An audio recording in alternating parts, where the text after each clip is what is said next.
Thank you all so much for being here with us today. The Shadow the Scientist initiative is brought to you by an incredible team at the University of California, Santa Cruz, and we are funded through a very generous grant from the Heising Salmons Foundation. The International Gemini Observatory consists of twin 8.1-meter optical infrared telescopes located on two of the best observing sites on the planet.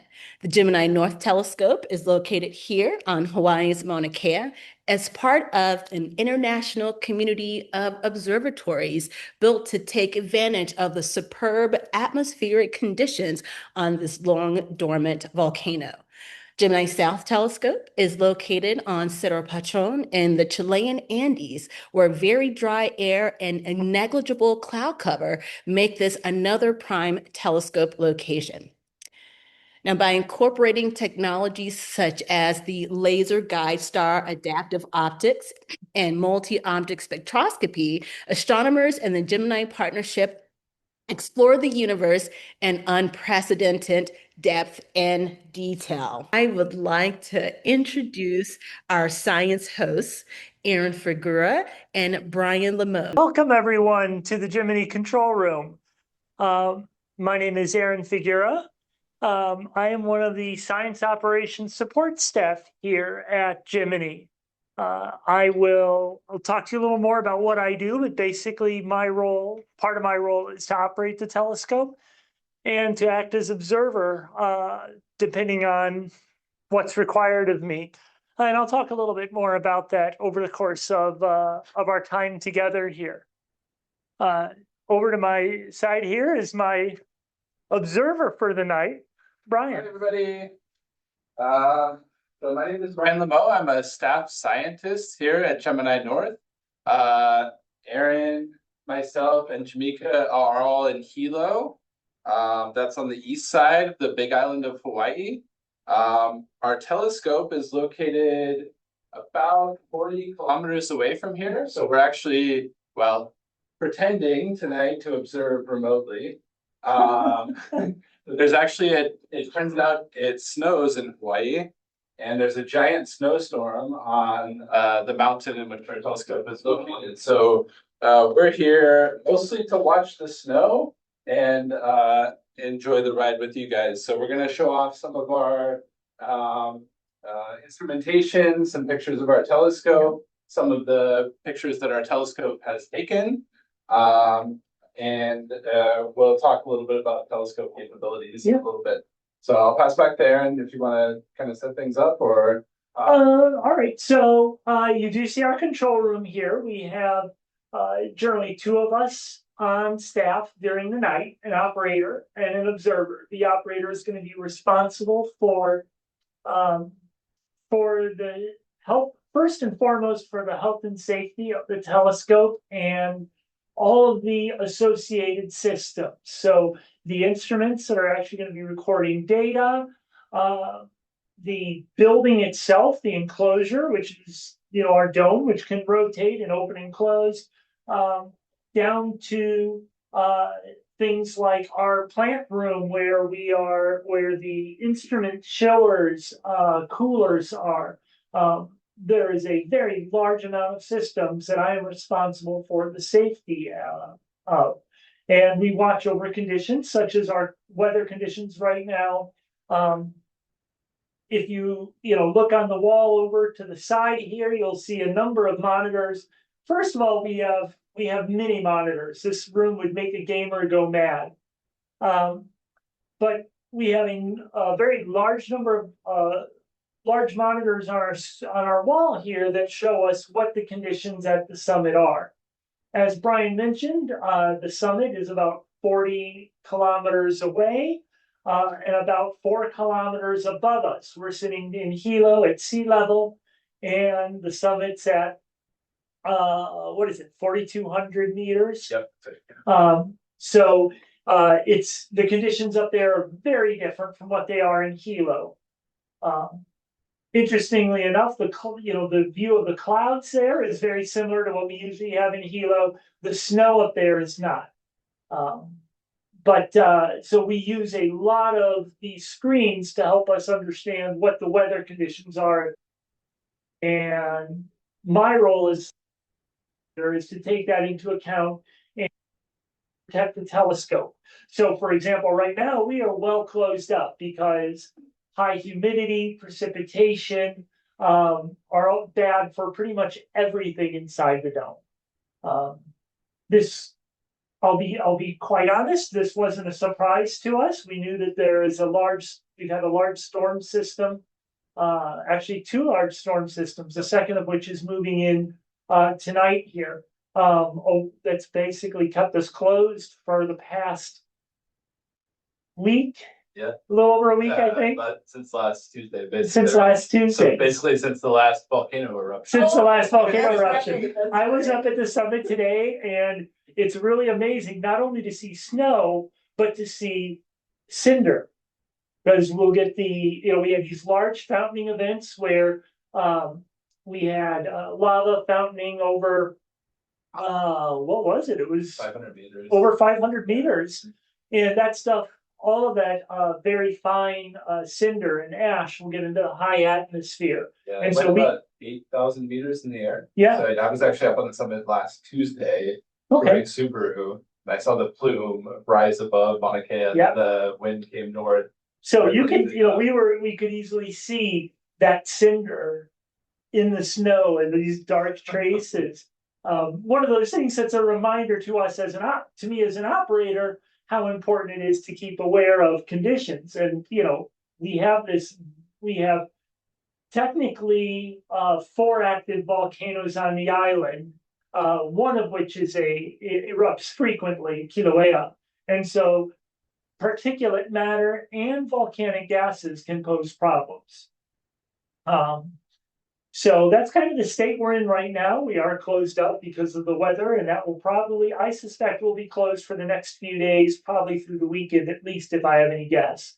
But normally we would be here observing through the night from a little bit before sun. We usually get here a little bit before sunset, and we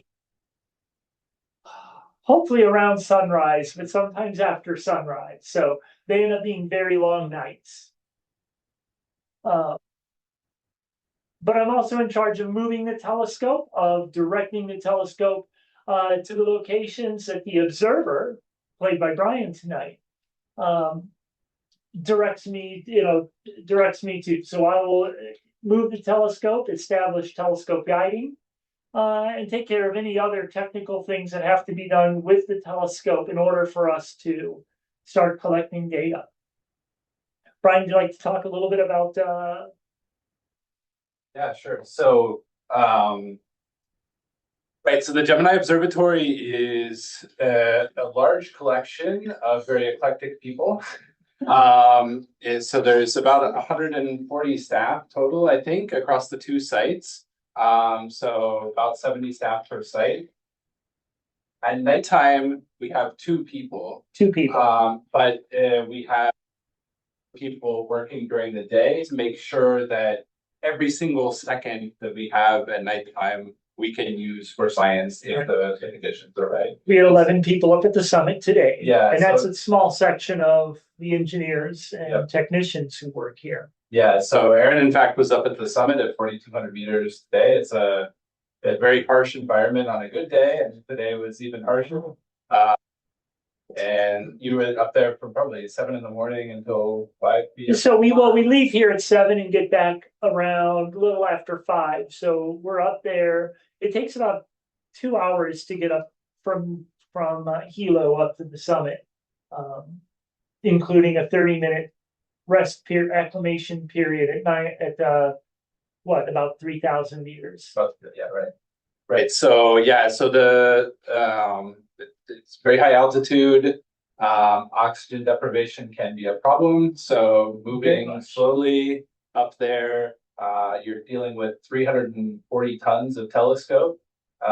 So move slow and think slow. And 40% less atmospheric pressure.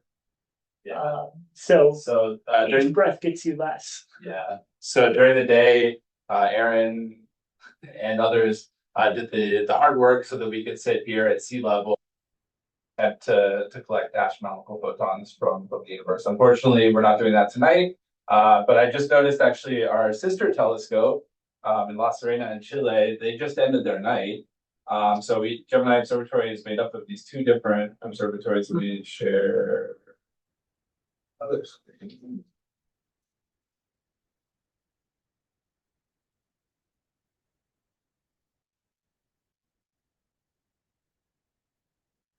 So it was actually a beautiful night in Chile, in La Serena.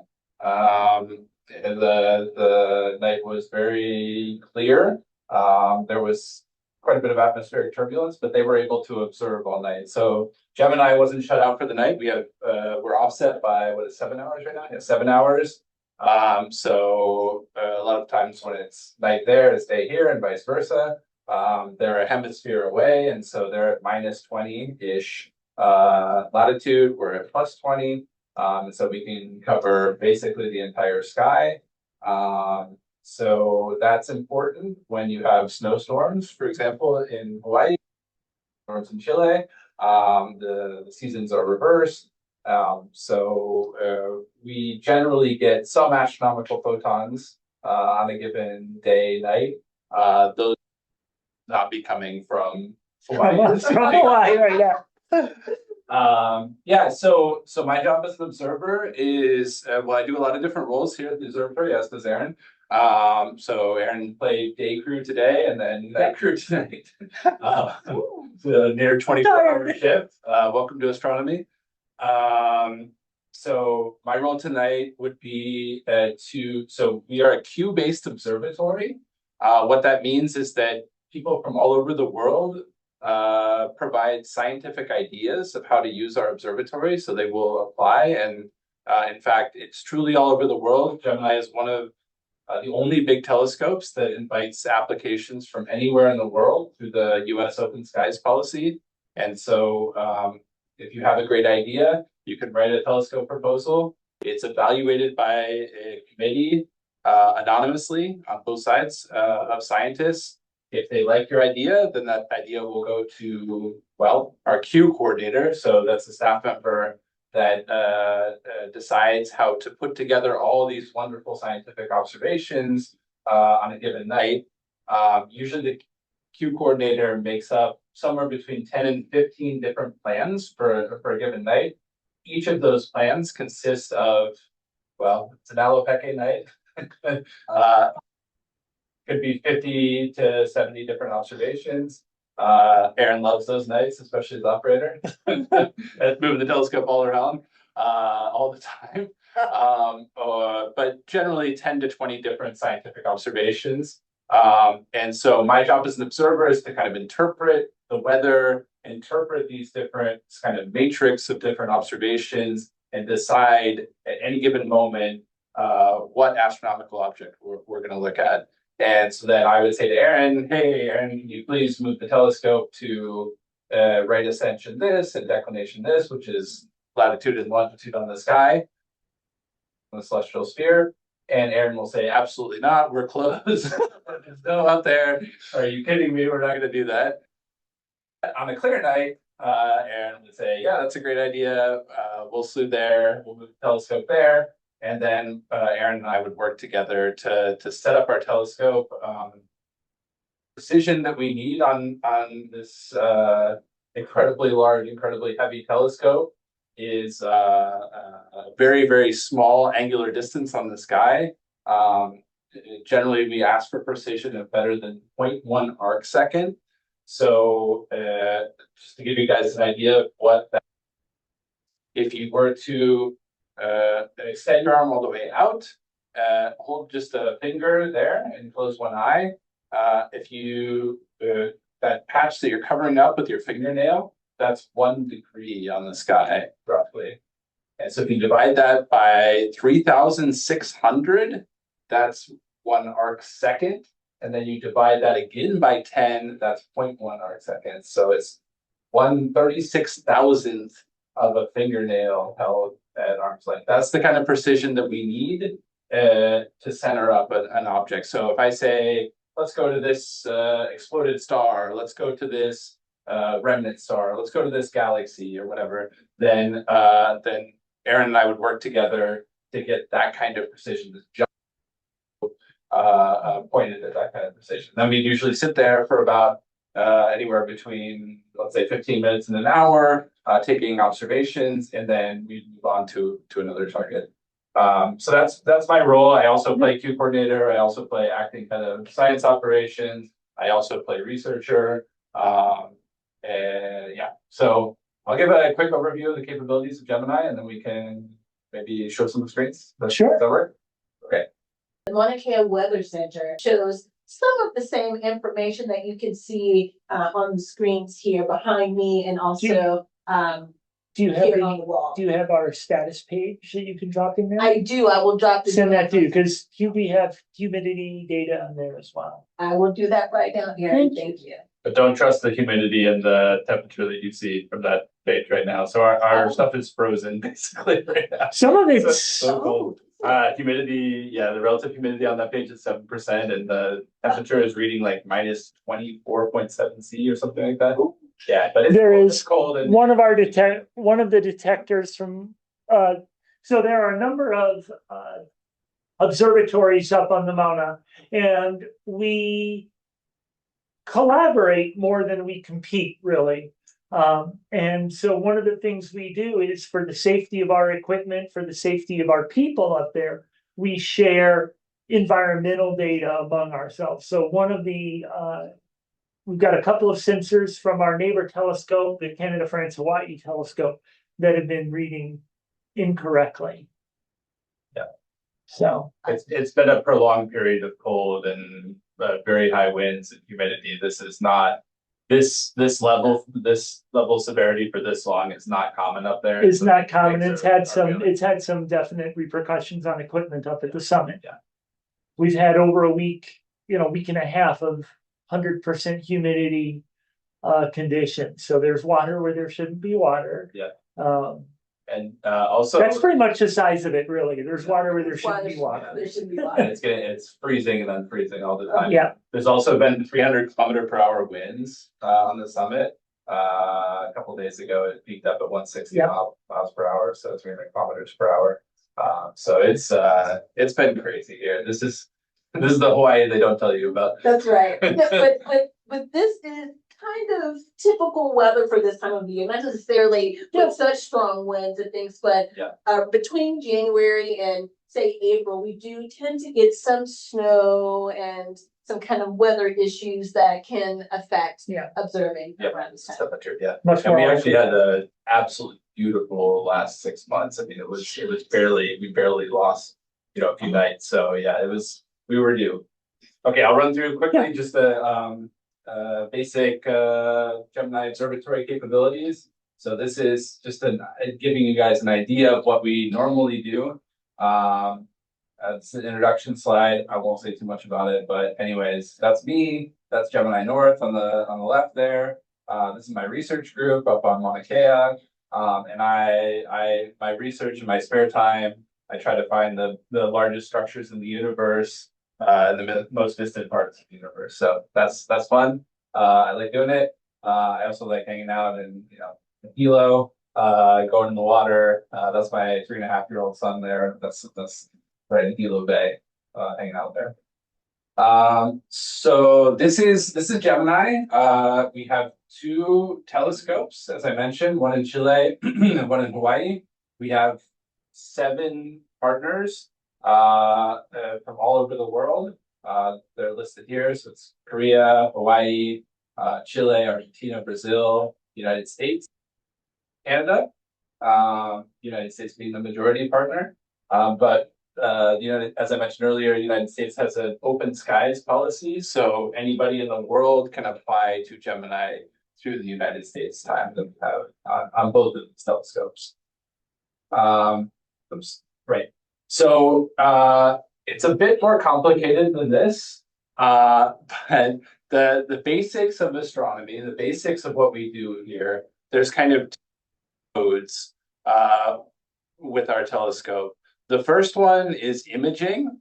And so there's just two examples. This is all from Gemini, of imaging observations that were taken on the left from Gemini North, that's Jupiter, and on the right from two colliding galaxies from Gemini South.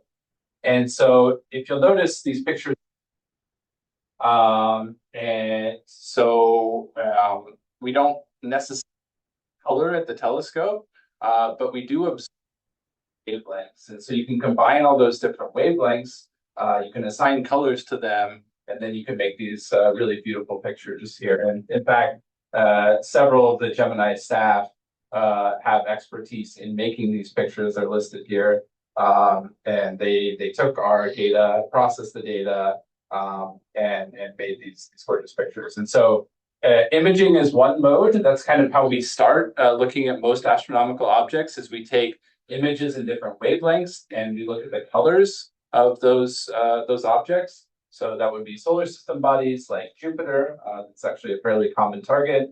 This particular image was taken with a technology called adaptive optics, where we have a optical element, which is a deformable mirror, so a mirror that moves about 1,000 times per second to mitigate the twinkling of the atmosphere. And so we get really, really clear pictures like this, even from the and so both Gemini North and Gemini South have that capability, although Gemini North is the one. The picture on the right is so two colliding galaxies taken in multiple different wavelengths in the optical. So the one on the left is in the near infrared, which is redder than what we can see with the human eye. This is this picture here of the colliding galaxies, kind of what we would see if we took a spaceship there, and our eyes were working well. So we take images in different colors, and then we can ascribe physical properties to those colors. The spectroscopy is the other capability that we have, and this is dispersing out the light into its constituent colors, so basically making a rainbow. This picture here is a rainbow made by an instrument called Maroon X, and this is a really high precision spectrograph, which is used to both detect and measure the properties of what's called exoplanets, or planets outside of our solar system. And so by observing shifts in the colors of stars that are nearby, absorption of light from those stars, you can determine both the presence of planets around those stars and the composition of the atmospheres of those stars. Or sorry. And so this is one way to begin to look at life in other places. So we have all sorts of capabilities in imaging and spectroscopy. I won't go through them very seriously here. There's a big schematic here of all the different types of instruments we have. Gemini is a very lithe telescope. We move very quick, despite the fact that we're an enormous telescope. We can move from one side of the sky to the other in less than 5 minutes. About 2 minutes from one side of the sky to the other. So 2 minutes, which is not common among large telescopes. And we can switch instruments between 4 different instruments that we have on the telescope on any given night in a matter of effectively seconds. So we can do imaging in the near infrared. We can then follow that up with optical spectroscopy, followed by optical imaging, followed by other types of imaging. And so it's a very multi-tool telescope. Right. So I'm going to skip over this. Let's see. I'll just mention one other thing here out of this talk, and then I'll pass it over to Aaron to show off some of our screens. We're one of our specialties at Gemini, because we're a very quick telescope, very lithe, very reactive telescope, is our programs that are called targets of opportunity. So we have programs, Q programs, scientists propose to our observatory and they say, hey, you know what? I know that something's going to blow up in the universe in the next 6 months. I know that there's going to be an event that's going to be spectacular that I'm going to want to look at sometime in the next 6 months. I don't know what that is, and I may not even know what kind of phenomenon it is, but I'm pretty sure it's going to happen, and I'm going to propose scientifically for this idea, and I'm going to wait until it happens. And when I think it happens, and usually people use telescopes all over the world to try to initially confirm these events. So this could be the coalescence of two dead stars, neutron stars, or this could be the explosion of a very massive star. This could be a ripped apart by a black hole called a tidal disruption event.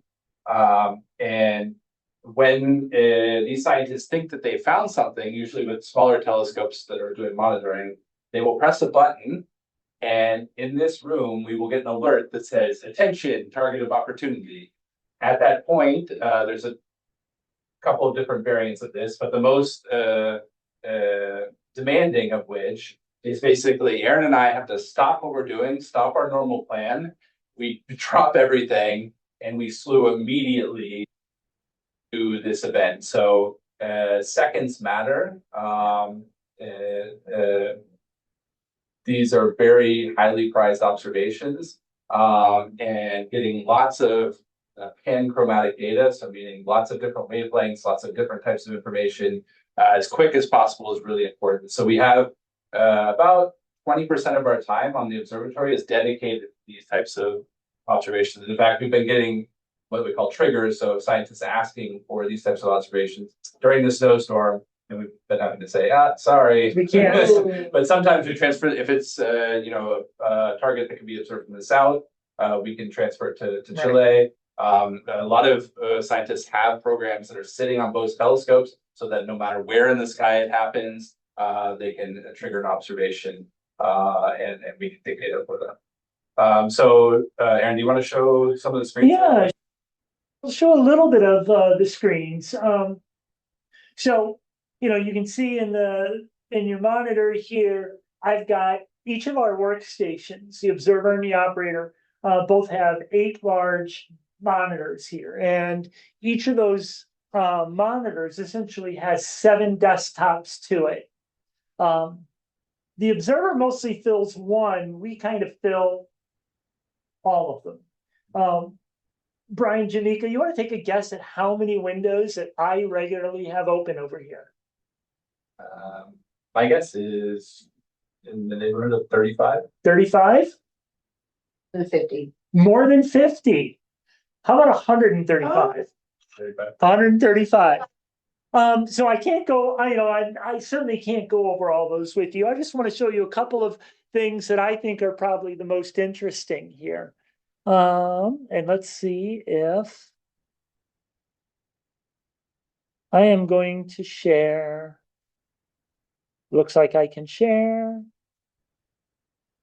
All right, so this is one of those monitors currently. And what I want to draw attention to, can we see it looks like we can't. There's a large window here that is our status display. And this is one of our primary tools for a quick glance to see exactly what the telescope is doing right at the moment. Up at the top, there are a lot of numbers, a numerical display showing us where the telescope is currently pointing in astronomical coordinates, but also in azimuth and elevation. Showing us timestamps, showing us offsets, so basically slight position variations for the telescope. As we are making these observations, we'll often have to adjust the position minutely, and often those observations will require repeated offsets of the telescope in order to image or put the light on different parts of the detector. The interesting parts of this is probably the lower half of this window. So we have a large display over here on the left showing a cartoon picture of our dome. Currently, what this is showing me is that the shutter is closed. The shutter is pointing to the lower left, which would be to the southwest. During strong weather events, we will point the dome in the shutter into the wind to help protect, essentially to help protect the dome. That's our best configuration. We're showing that white circle at the top, basically showing where the telescope is pointing. The telescope is, or rather the computer thinks the telescope is pointing at zenith, or sorry, to the horizon, to the north. When the telescope is open, that will be indicated here on this display. We also have vent gates that we can open that will do to help equalize temperatures in the dome. We have indicators here for cable wraps. For we can see our mirror cover is currently closed, and down here we have our a representation of our instruments and where the light is traveling. When the dome is open, when the light is getting to the instruments, there are path indicators there showing us exactly where the light is going, what instrument the light is traveling to. And then we have guiders, several guiders that help get us that precise sub-arc second, tenth of an arc second positioning shown over there on the far right. The rest of the things on this window are monitors for weather conditions, and some of these are outside monitors. So over here we see outside weather conditions, and you can see we are sitting right about at just above 0 Celsius right now. Wind speeds are sort of moderate at 10 meters per second, but our humidity is very high at 100. And the CFHT data that we were mentioning that is a little bit out of whack, you can see it is not -20. Humidity is not 7%. Those are in error. But that's why we have multiple measurements here, multiple sources, so we can look across those and make sure that we have a good idea of what the weather conditions on the Mauna look like. But we also have a multitude of different weather sensors, temperature, humidity, wind speed, mounted on the telescope itself. And those are, for the most part, not very interesting right now, although we are sitting at a very high humidity in the dome. The high humidity for the past week has pretty much overwhelmed the air conditioners that we have there that try to keep the humidity low inside the dome. I'm just going to show you a couple others because I can't go through 135 screens. But, we have, let's see if I can come over here.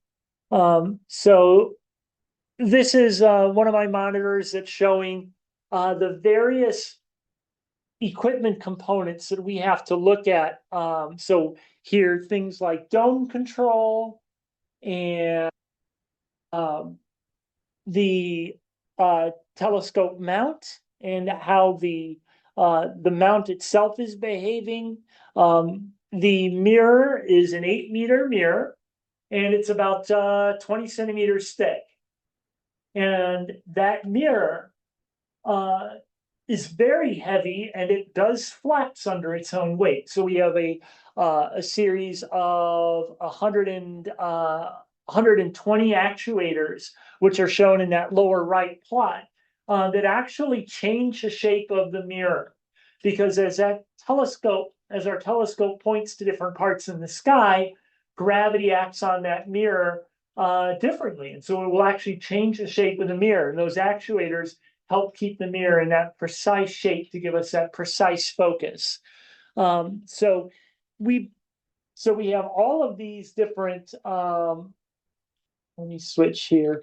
All of these different desktops showing us different components that I have to be aware of over the course of the night to watch out for, not only to watch out for telescope safety, but of course, just to operate the telescope and make sure it's doing what we need to do to get our best science data out of this. And I think at that point, looking at our time, I'm gonna stop that share, if I can remember how to stop the share. And maybe we can try to go to some of the questions, if we have some questions that people want to have asked. And teachers, those of you watching, please, you know, I see we've got some questions that are being answered in the chat. Ask those questions. We love to hear and answer. Those can be questions about the astronomy itself. Those can be questions about what it's like to work at the telescope. I'll tell you that typically for our operations staff, we are on shift for 5 nights at a time. So I expect to spend about 14 hours in the control room here a day for 5 nights in a row. Usually when I am on shift,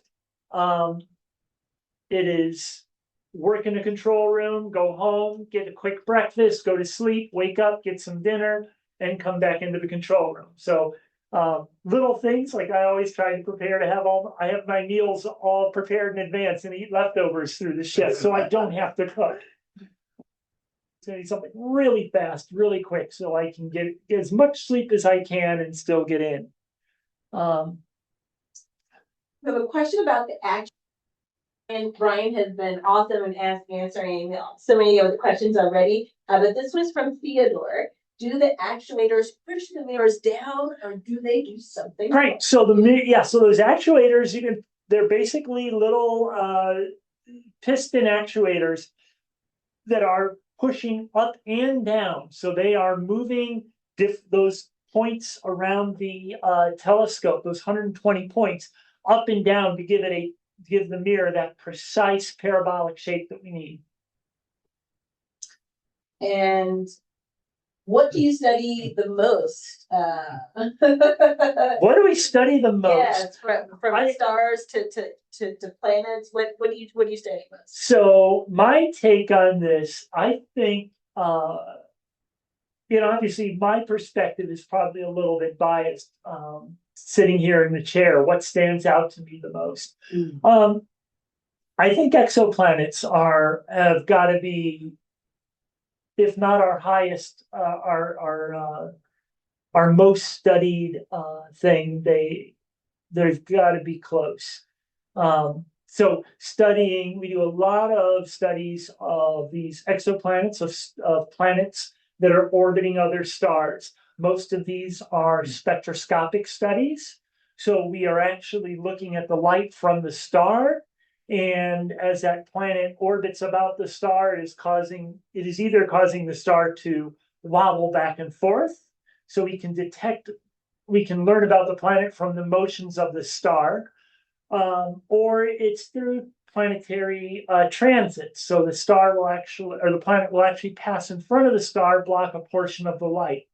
And those are really the exciting ones because they allow us to nail down some physical characteristics of the planet a lot more precisely, and even learn things about the planet itself in terms of not just planetary mass, but planetary atmosphere and some of the conditions in that atmosphere. So things like, we can learn about atmospheric temperatures and even atmospheric wind speeds on some of these planets, which I think is just absolutely amazing. Yeah. Yeah. And so from some of these observations, I think mostly from James Webb, but so from a very powerful space-based observatory, but there's also observations from several ground-based telescopes, including Gemini. There's some claims that there's potential biosignatures in the atmospheres of some of the stars. That claim has been highly debated, but the point being not that we've detected aliens out there, we have not, but that at least that we can tell you.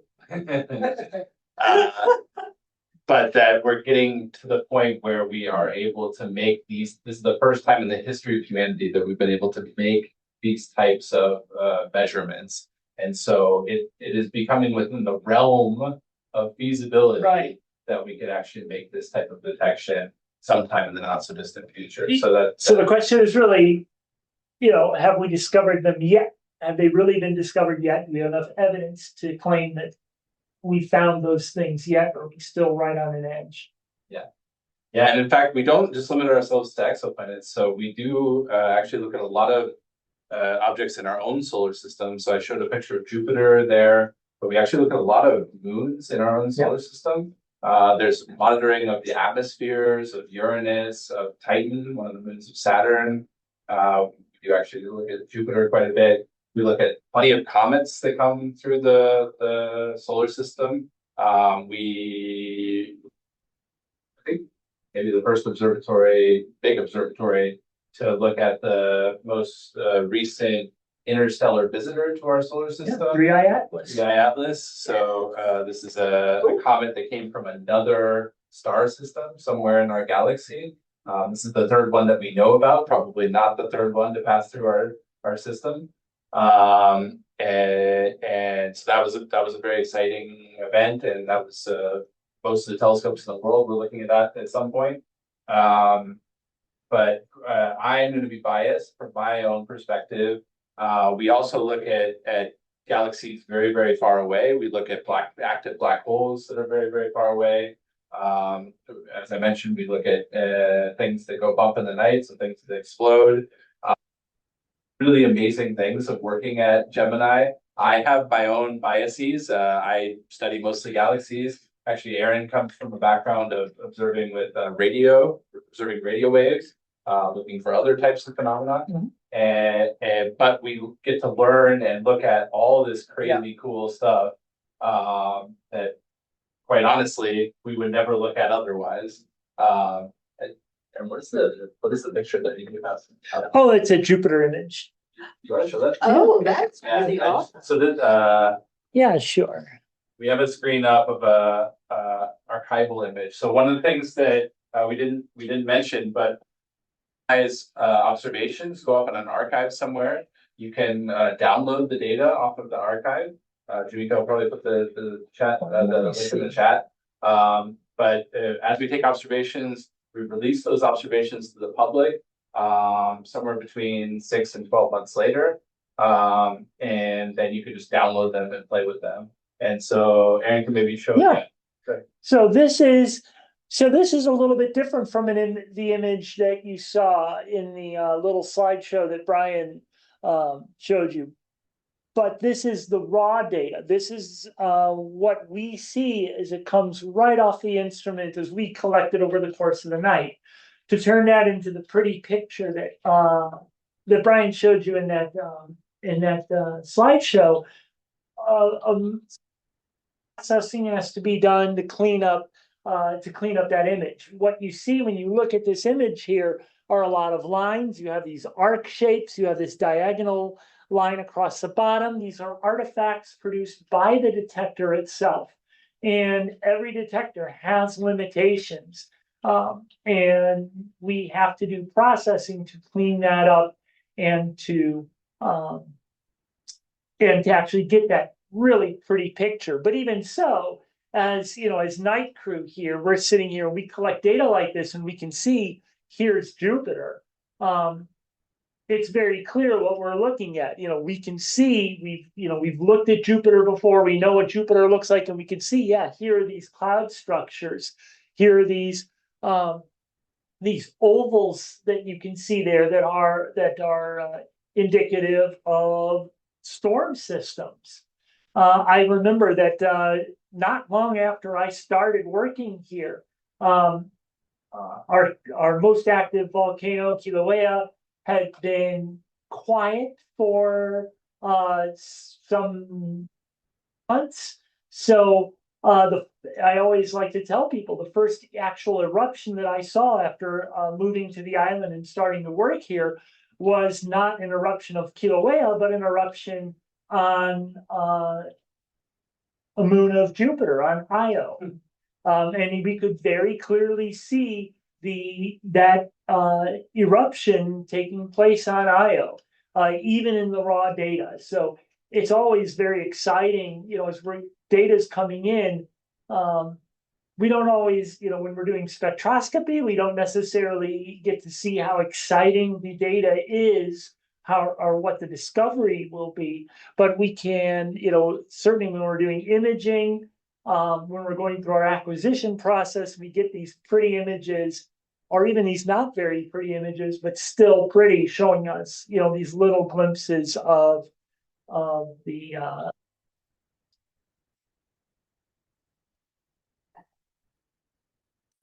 So we have a question here. Brian's is answering questions there in the chat while you were responding to some of the live questions, Aaron. So here we have. Oh no, yeah, thank you so much. I know some people have to go. We are 1 minute from our end time, and I know this is towards the end of your class here, at the end of your school days. And thank you so much for being with us. And if you can stay, we will be here for a few more minutes. One question here. Can we see a live view of the telescope? Normally we could, but you know what? I don't know if there's an let me see if we can do something about that. yes. Brian, can you see if you can zoom in on the monitor over there? Let's see if we can make that happen for you. Oh, I bet I can't. Turn on the lights. No. We are in Summit. Oh, we are in standby. All right. Hang on. We're gonna do special show here. Oh, Yes. we're gonna Hang on. Yes. Just a few more minutes. Can I zoom in? Okay. Probably not. Thank you for the great questions in the chat. You got to all of them. Oh yeah, these are brilliant questions. Brilliant questions. Yeah, I'm not sure we can zoom in far enough. Over here we have a couple of monitors that show us views from the inside of the dome. So Aaron, in fact, just turned on the lights inside of our dome. So this is real. So this is at the summit of Maunakea. This is 40 kilometers away. Aaron 4 kilometers up. 4 kilometers up. Aaron just clicked the button on the computer and the telescope just lit up.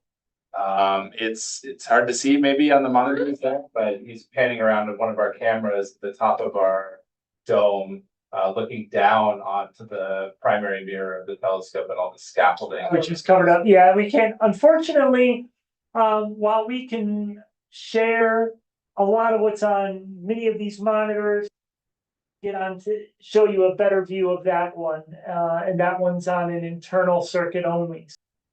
Question here, another one from Theodore. Since you're fairly, you can relatively comfortably observe comets, their orbits, and their composition. Are you actively participating in the perfect objects and dangerous orbits with the Earth?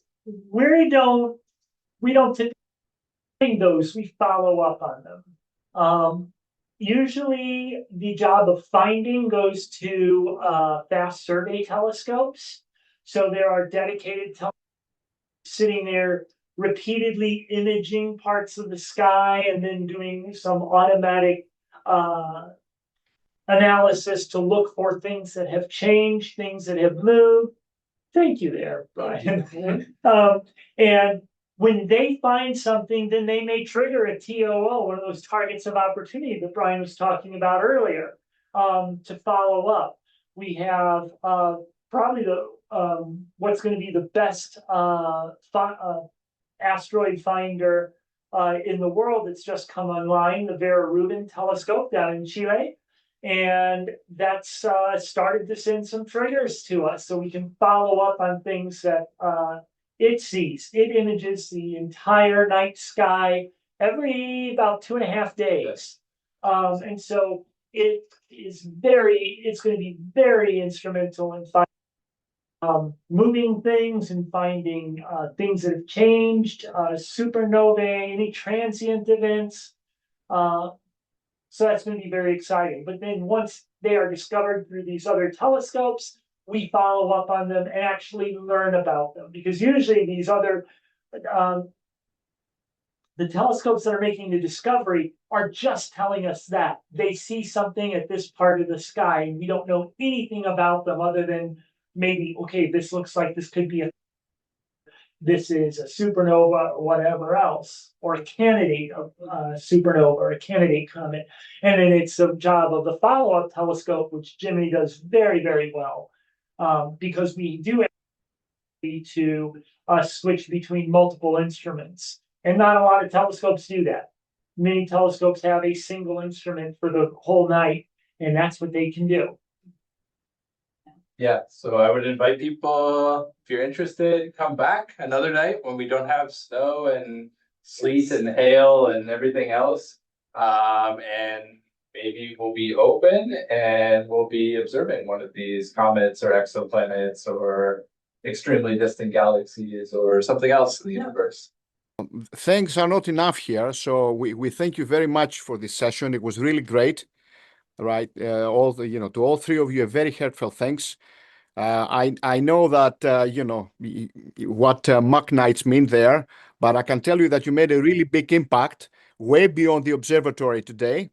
So some of the people, I bet in some of the students, they will show up there one day either as scientists or support personnel, because you show them a different way. So keep that in mind tonight, especially since you're not observing, right? So you really made an impact. Thank you very much. And the other thing I wanted to say regarding the planet, I remember I was in the Joint Astronomy Center next door when Gemini scored the first direct imaging of planets with a coronagraph. So they blocked the central star. They took a very deep picture in the infrared, and there were 3 planets around. I still have that picture around. I don't remember how long ago it was. I think it was 10 or 15 years ago.